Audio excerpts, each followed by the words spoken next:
Hello, Radio 2, and welcome back. So we have been looking at programming and content in the last couple of lessons, and more specifically, we've been looking at prepping. So in the previous lesson, we looked at making a prep sheet, and then from there, we looked at making a show runner, so show runner templates, why it's important, what you need to add in there. And then from there, so for links specifically, so we've been looking at links, how to make a link, what is needed for a link, etc. And now what we're going to do is we're going to move on to a feature. Okay, so for today specifically, we'll be looking at features, also known as benchmarks. So if you think about a feature, what do you think it means? What stands out for you about a feature? But when have you heard features? So features is something that we hear quite often when we listen to radio. It's those set things that we know are coming up at a certain time on a certain day. Okay, it might be something that we like a game. It might be a game we love playing along to, or it might be a quiz or whatever it is. Okay. So we'll be looking at page 147 and 148 in your textbook. So not a lot of reading material, but very important information.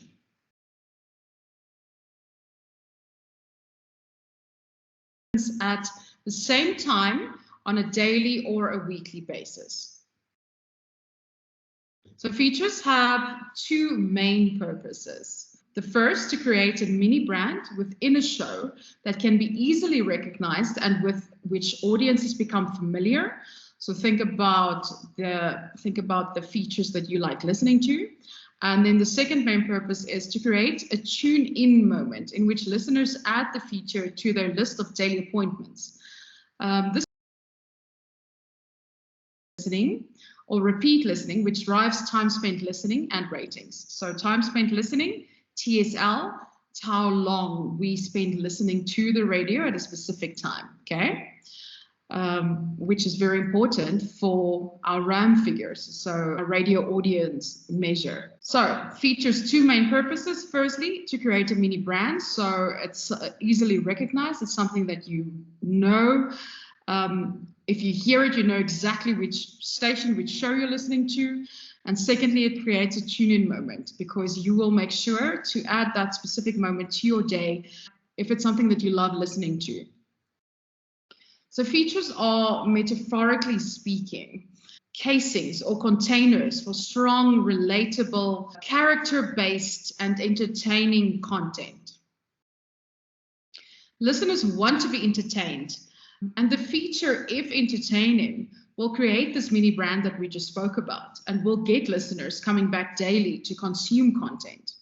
So Tracy Johnson, once again, details the following attributes of a successful feature. So according to Tracy Johnson, if a feature will be successful if it has the following. It needs to be fun to do and fun to listen to. So the presenter needs to have fun in studio and you need to have fun while listening to it. It needs to have longevity and be sustainable. Ensure that you have enough ideas to draw from, otherwise listeners won't come back. Don't launch a completely new feature unless you are confident it will stay popular over time. So don't try to bring in a new feature and then it only works for 3 months and then it bombs, okay? And then you need to bring in another new feature. Make sure it's sustainable. It needs to be a good fit for the presenter or the team. The execution of the feature must be unique to the presenter, okay? No one must be able to do it like you do it. It shouldn't be a generic feature that everyone can pull off. It needs to be something that works for you. And then there needs to be a demand for the feature, which means that the feature should be good enough to be able to be on air every day at the same time. So listeners know when to tune in, okay? So it needs to be a good feature. It needs to be in demand. If the feature can fulfill all these criteria, so again, it needs to be fun to do and to listen to, it needs to have longevity and be sustainable, it needs to be a good fit for the presenter or team, and there needs to be a demand for the feature, then the feature is probably going to work for a show. Look for a game or informational or funny content pieces that are based largely in storytelling. There are many well-known features that fall within these categories, and that can be used by shows and presenters to entertain listeners and to keep them coming back. For this reason, it's also important that they are scheduled regularly. Okay, listeners might tune in to hear the feature, and if the feature is late or it has been moved to another time slot, they may be disappointed and they might not tune in again. Okay? Take note of having too many features within a show. Too many features that are broadcast at the same time on a daily or a weekly basis may become predictable and dull. Okay? Original content gives your show the elements of drama and surprise. Top-rated shows have a balance of consistency and unpredictability. Okay, so you're consistent, but you also have a bit of unpredictability. To ensure that a show has this balance of consistency and unpredictability, we're going to look at a checklist of questions to help spark creativity within this respect. When we look at the checklist of questions to help spark their creativity, the first one there would be check the preparation sheets from the previous day. There could, for example, be good callers that can be used to create content. So you might have had a brilliant caller on the previous day who only spoke for like 20 seconds, and it might be someone that you can put on again and perhaps do a little bit more with on air. Second one there, compile a mind map of the audience. Note what is topical. So what topics is it that people want to talk about at the moment? What is relevant? What is local to the listener? Is there something that the listeners are talking about, such as relationship dramas between celebrities in the entertainment, sport and the business world? Is there something happening? Thirdly, find out what is going on in the lives of the cast of your show. Personal stories that will relate to listeners could work well. This could include being vulnerable and about something going on in their lives, or something such as regrets or failures, something big that might be happening for them at the moment. And then lastly, create a clash of content by putting a character in a situation where they don't belong and then exaggerate the situation for comedic effect. Okay, we've spoken about this previously as well, and I'm sure we're going to speak about this again in the future coming up. So an example here would then be a character with a fear of heights that goes ziplining. You can just imagine how afraid that person must be. Use this story to include the listener and to create a story arc that can act as a short-term feature. Use the story to include the listener and to create a story arc that can act as a short-term feature. When it comes to features, you get different kinds of features, okay? Quite a few different kinds of features. There are multiple opportunities for interesting stories to be told in these features.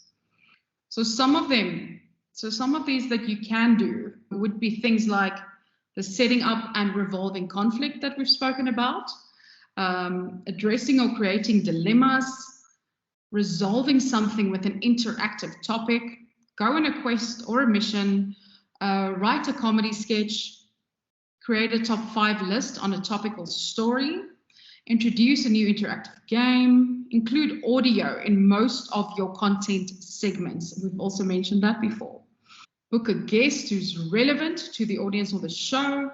Book an expert to shed light on an issue, so a personality expert. There are quite a few weekly segments who have specific personality experts on their shows. And then lastly, create a viral video, okay? So what I'm going to do now is I'm going to play you a couple of feature examples. You'll hear them sounds more like a podcast or a talk radio segment.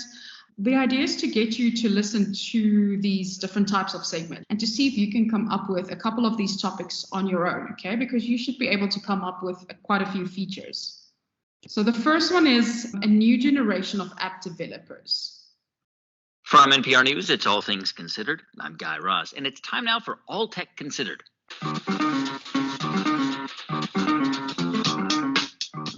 While some teens and tweens spent the summer babysitting or mowing lawns, a growing number spent long hours in front of a screen with their parents' blessing. From Hoover, Alabama, Gigi Duban reports on a new high-tech phenomenon, very young mobile app developers. One night this past summer, Ozair Patel and his parents were sitting around the dinner table. They were talking about the new school year and how Ozair could be more organized. Now, Ozair is a bright kid, but like a lot of 13-year-olds, he loses things, handouts, notices, things like that. So by the first week of school, he'd built himself an iPhone app. He called it Barry Schoolmate, after his school, Barry Middle. It has the school's calendar on it, so you can find what days you have school off, and you can email your teachers from your iPod and your iPhone. Word spread about the app, and Ozair became a middle school rock star. In the hallways, kids patted him on the back. They gave him high fives. Most of them wanted to know how he did it, so they could build mobile apps too. In fact, the school district's chief technology officer was so impressed, he asked Ozair to make apps for other schools. You agreed? Yeah, I did. Are they going to pay you? A lot. I don't know if it's a lot, but they're going to pay me. A school system spokesman said they haven't yet nailed down how much he'll be paid, but they'll be sure to follow all child labor laws. Ozair is okay with this odd little arrangement. So I'm working 2 jobs, being a student and working with them. Isn't that kind of bizarre? Yeah, it's kind of weird, but I'm getting paid, so. Ozair is part of a growing trend of kids turned entrepreneur. For instance, the 8th grader who built Bubble Ball, an app that managed to knock Angry Birds out of the top app slot. It's been downloaded more than 9 million times. Many young developers are hoping to nail the next big hit and make some money. Say you build an app for an iPhone or iPad. You charge 99 cents per download. Then if 1,000 people buy it, that's $700 after Apple's 30% cut. Free apps make money through ads. I'm T-Pain, you know me. I'm big music method boy. Ooh-wee. But not all kids do this to get rich. They want to build something fun, like this. I'll take it home with me. Got money in the bank. Shawty, what you know about that? It's a musical app that changes your voice. Stanford professor Ge Wang created it and other popular musical apps. He says more kids are learning to build apps now because, well, they can. It's really not that hard. All the tools are there, and they don't cost a lot of money. Wang says platforms like Apple's online app store have made it easier to bring a product to consumers. And he adds, lots of kids thrive on exploring uncharted territory and taking risks, which makes them fearless entrepreneurs. Overall, the market is absolutely booming at the moment. Carolina Milanesi analyzes the app industry. Mobile app sales are expected to double next year to $17 million. And Milanesi says tech-savvy kids are poised to move in on those profits. These devices are used in school. They're part of their everyday life, and it's both play and work for them. And for all those kids at Barry Middle School who wanted a piece of the action, Ozair started an app club. For NPR News in Hoover, Alabama, I'm Gigi Duban. Okay, so that was the first feature.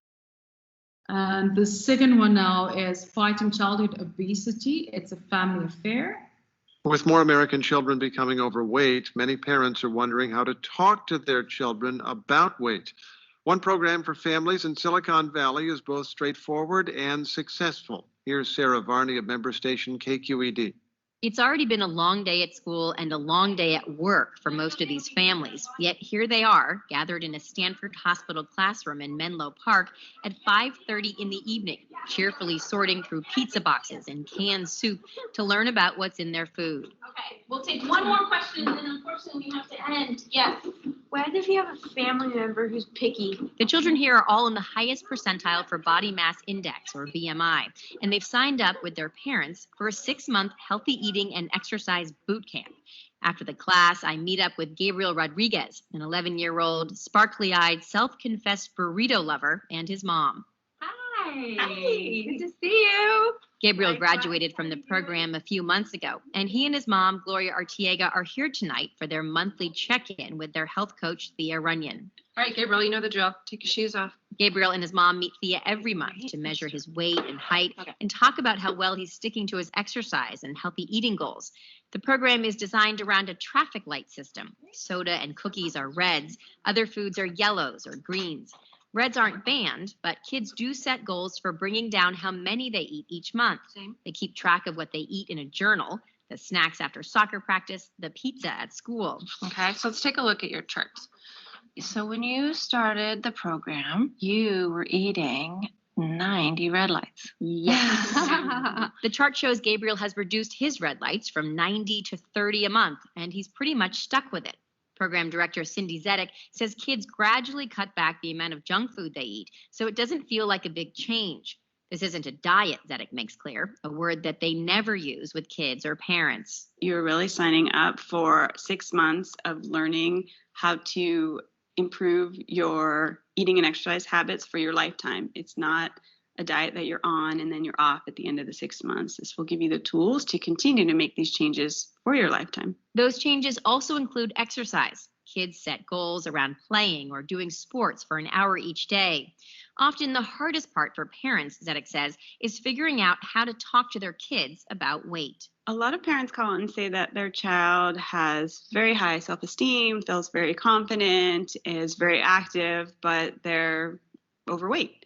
So they don't want to bring up their weight because they don't want to make them feel badly about it if it's not a current concern for them. The last thing a parent wants is to saddle a child with a self-image problem or eating disorder. So instead, Zedek encourages parents to tell their child that the whole family could stand to be healthier, and the program is something they can do together.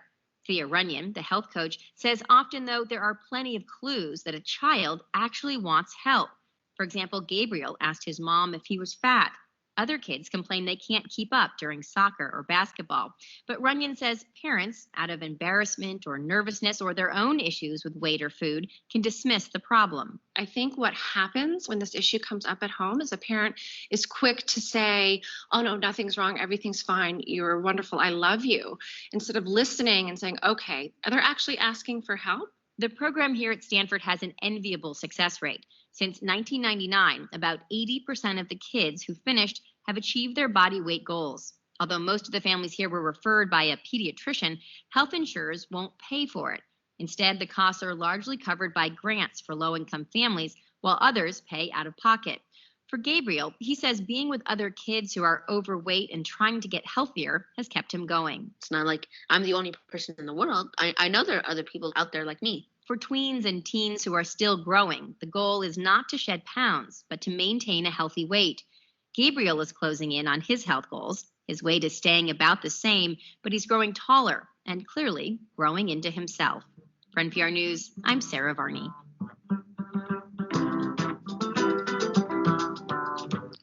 Okay, so here you can hear that this was like a 6 month thing that they did. Where would you classify something like this? If you were to say what it is, would it set up and resolve conflict, address or create dilemmas, resolve something with an interactive topic? Did it go on a quest or a mission? This was definitely not a comedy sketch, though.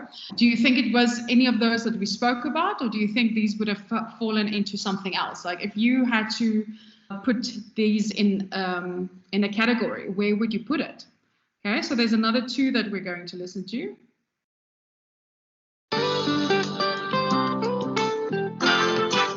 Bullying on social media sites like Facebook gets a lot of news coverage, though most teens actually think social networks are friendly places for them. That's according to a new study released today by Pew Research Center's Internet and American Life Project. As NPR's Laura Seidel reports, most teens still do see a lot of meanness towards other kids online. If you sit down with some teenagers and ask them if people are mean on Facebook, heads nod. Yes. Yeah. I'm talking to a group of 17-year-olds at Pioneer High School in San Jose, California. Shasta Hudson and Samantha Abrahams elaborate on just how mean. I mean, I think pretty mean. People just, like, they use Facebook as... They're honest. Yeah, they're very honest. So they can say stuff that they wouldn't usually say in person because they're, like, behind a computer. Facebook definitely adds another dimension to the emotional turmoil of teenagehood.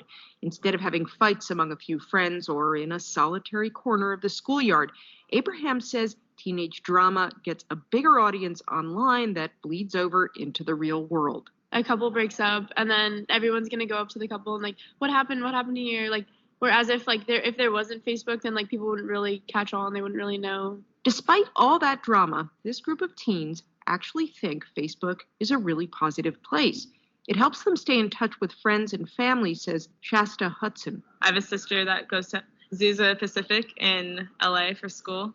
And so she's always away. So I go on her Facebook and check in and look at pictures, see what she's up to, and look at her statuses, and it lets me know what she's doing. And as much as some kids can be mean on Facebook, it can also be a place where people can be nicer than they are in the real world. Mariah Blackmore is out as a bisexual. One day, a boy started saying mean things about her sexuality on her Facebook page. Like, everyone was against him, like, what the hell's your problem? And then everyone started standing up for me. I'm like, oh, this is cool. The experiences of Blackmore and these other teens is pretty standard, according to a new study from Pew Research Center's Internet and American Life Project. Amanda Lenhart is co-author of the study, which surveyed nearly 800 teenagers. On one hand, we find that actually teens have a pretty good experience on social network sites, that, 70% of them say people are mostly kind in their experience on social network sites. Although only 8% of teens say they have been the target of online bullying, a very large number say they have seen other people being harassed. We also hear from the vast majority of teens who use these sites, about 88%, that they see people being mean and cruel to one another in these spaces. And Lenhart says for those teens who are bullied, it can be traumatic. Lenhart's survey found a few other interesting things about teens and social networks. Close to half of online teens say they have lied about their age in order to access a website or online service. However, 86% of teens say they have discussed what they do online with their parents. Another surprising finding of the survey is that teens do care about privacy. More than half have decided not to post something online because they were concerned it might reflect badly on them in the future. That's true of Mariah Blackmore. Especially for me, because I'm trying to become a firefighter, and they do background checks, like really heavy background checks. What does seem clear from this study and this group of teens is that the online social world has added a new layer of drama to a time in life that is already fraught with plenty of anxiety. Laura Seidel, NPR News, San Francisco.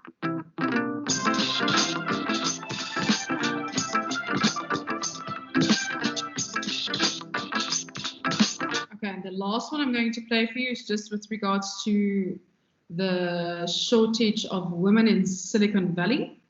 Thousands of women are gathering in Portland, Oregon for the Grace Hopper celebration. It is the world's largest technical conference for women in computing, and there's a lot of recruiting going on. High-tech companies are discovering design teams with men and women often create better products. But as NPR's Wendy Kaufman reports, there aren't nearly enough women to meet the demand. Katie Schmaltzried, a graduate student at Stanford, recalls one of her very first classes at the university, Computer Science 106A. That was definitely a very good introduction into women in tech. There weren't very many women in the class. I very distinctly remember being the only girl in my section. It's no secret that beginning in middle school, young women often lose interest in science and math. So it's not surprising that relatively few women sign up for computer courses in college. And when they do, they're often at a huge disadvantage. I remember the guy on the first day sitting next to me. He was telling me how he had coded up a search engine. And I'm sitting there like, are you kidding me? I've never coded anything. This is like day one introduction. Katie Schmaltzried was able to catch up, but says by the second semester, fewer than half the original women were still in the course. Nationwide, only about 20% of the bachelor's degrees in computer science go to women.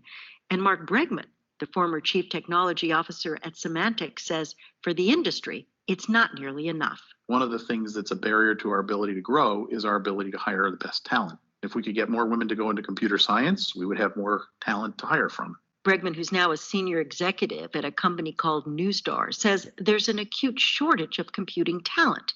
He not only worries about the small number of women coming in the door, but also about the industry's inability to retain them. They leave their technical jobs far more often than men. Bregman cites empirical and anecdotal evidence that teams with men and women are often more productive and build stuff that's more interesting. Take Symantec's effort to develop software to limit what kids could see and do on the internet. The initial engineering approach was we will just block the bad stuff. And through some of the internal discussion, it became clear that Well, that's not really going to work because the kids are going to get around it. And so rather than do that, why not create a product which enhances the dialogue between the parents and the children about what is safe behavior on the internet? That's very different than the hard and fast, engineering-driven, I'll use the term male approach, which just says no, yes or no. In an effort to bring in more women, Bregman began requiring hiring managers to interview women for engineering jobs, even if on paper they weren't as strong as the male candidates. And once in the door, the women often demonstrated their worth and got the jobs. Other companies have their own initiatives. Here at Facebook's sun-drenched offices in Silicon Valley, you'll find nursing rooms and premium parking slots for pregnant women. But Jocelyn Goldfein, a director of engineering, says there are far more substantial efforts to hire and retain women. One of the things Facebook has that I love, I arrived here too late to take advantage of it, is the parental leave. Facebook offers 4 months of paid parental leave, not just to women, but also to men. And because the men are taking it, it's not this abnormal thing that only affects the one person in the team who's a woman. Over time, that should help women whose careers have often been derailed when they took time off to have kids. But there's something quietly insidious happening in many high-tech companies. Women engineers, more often than men, end up in testing or project management. Those positions usually pay less and carry less status, so moving up the career ladder becomes more difficult. And when women aren't promoted, they are more likely to leave.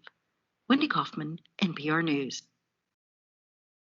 Okay, so here we had 4 examples now of informative topics. Okay, the idea is to start getting you to think about features, especially because for your formative assessment, you need to create a feature for me, okay, from scratch. Again, it needs to be emotive. So you need to work with Fabi when working on these features. I'm quickly going to show you 947's website, because they actually have a features page, okay, which shows all their features and things that they are talking about. So they have their 947 White Joburg, which is coming up on 21 November 2021. So this is quite a long feature.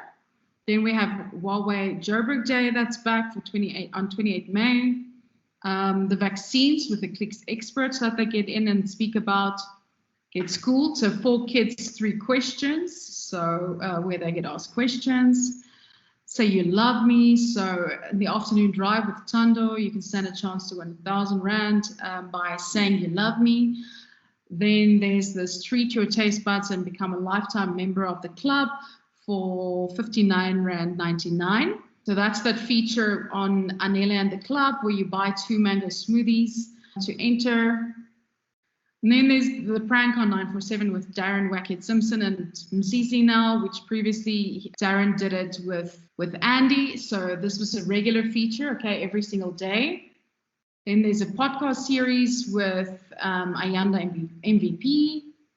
Just because I played you a couple of serious links, I'm going to play you one of the kidspirations. The more you practice, the better you get. We do it all for our kids. And here's another reason why on Daybreak with Alex Cage. Every morning our kids can do some kidspirational messaging, some kidspirational motivation, if I can. Some inspiration from the kids.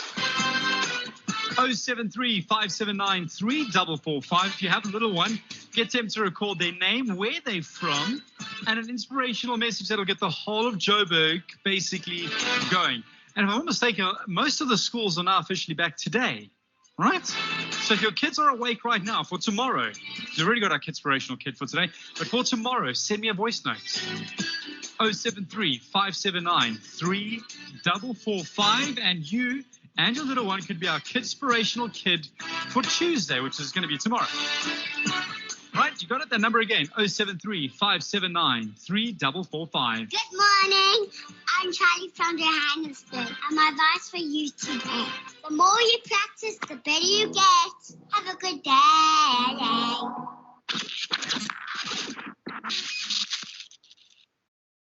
Okay, so that was quite a cute one. I always love the features with the little kids because they always sound so sweet on air. Do you remember those? The kids say the darndest things. There were a lot of those that were also features. And there's a lot of games. So a lot of the radio stations put their features on as podcasts, okay? So you should be able to get a lot of the content to go and have a listen to it, to get an idea about more what it is that you would want, how you would like to structure your feature. But in essence, remember, it's something that can happen at the same time, either on a daily basis or on a weekly basis, okay? Needs to have one of two purposes, either to create a mini brand within a show that can easily be recognized. If I hear it, I know what's coming up. Or it's a tune-in moment where I get listeners to listen into this specific feature every day or weekly. Like this is part of their appointments, okay? So this is part of their time spent listening. So that is the main purpose of having a feature. So if you want to create a feature, keep these things in mind, okay? And features should have strong, relatable, character-based or entertaining content, okay? Because why? Listeners want to be entertained. And if you can do that, you'll get the listeners coming back. So it needs to be fun to do, fun to listen to. It needs to have longevity and be sustainable. It needs to be a good fit for a presenter or team. And there needs to be a demand for the feature. You can find a lot of comedy pieces, a lot of pranks, a lot of silly little things that people do to make you laugh on air. So again, for you to focus on, it might be good to focus on the following, which you're also going to look at for me for homework. So set up and resolve your conflict, address or create dilemmas, resolve something with an interactive topic, go on a quest or a mission, write a comedy skit or a comedy sketch, create a top 5 list on a topical story, introduce a new interactive game, include audio in most of your content segments, book a guest who's relevant to the audience of the show, book an expert to shed light on an issue. So look for personality experts. And then lastly, create a viral video. So your homework for me would be to use that checklist that I just went through now with you, which is on page 147. For next week, you need to bring me 2 examples. You need to come up with 2 examples of each of those that we can perhaps use as features. This is really good practice for you as well for your feature, which you are focusing on. So by now, what we have covered with chapter 4, with creating content of chapter 4, we've gone through a promise. We've gone through the fact that there are only 2 links, okay? There are only 2 links, a promise and a performance. A promise of something of value that will be coming up, and the performance is making sure to deliver on your promise, okay? And then what did we say about the Mexican bicycle wheel? 1 thought per link, 1 thought per link only. So your obligation, your thought, your obligation fulfilled out of it, okay? So that is what we spoke about when we came to links, and we spoke about the conversations, which is how we want the link to be. And then we spoke about storytelling in the sense of the 5 steps that you need, okay? So the science of stories, the 5 storytelling steps. And those were firstly the hook, secondly the crumbs, thirdly the dress up, the 4th one was the payoff, and lastly the blackout, okay? And those you can work in here as well. Those work very well with your features also. So focus on the 5 of them. And then from there, we started looking at link planning sheets and a link sheet. You have your link planning sheet, then you have your link sheet where you will break down your link, or whether it's your feature or whatever it might be. So you'll put in your promise, your hook, your setup, your payoff. And that brings us to where we are now. So you should have a really good idea about features now, about different types of features that you can bring in, that you can focus on, and you can take a look at how long these features are on the different radio stations for when you're building your feature. So whether it is that you want to do something like a prank, or whether it is that you want to do something like the lockdown overshare, or whether you want to do like a music type of feature, or whether you want to do any other game feature, like the 15-second challenges, or whatever it might be. There are so many of these things, okay? Just keep in mind, if you have all your formatics in place and you remember to use Fubby, then you can come up with amazing features. And that brings me to the end of this lecture. Just before I say goodbye, the next class that we'll be doing will be a live lecture which will take place on Thursday, the 15th of April, okay, where we will continue with the second half of our features class. And with that, I say goodbye, and then I'll see you then. Have a good rest of your week. Bye.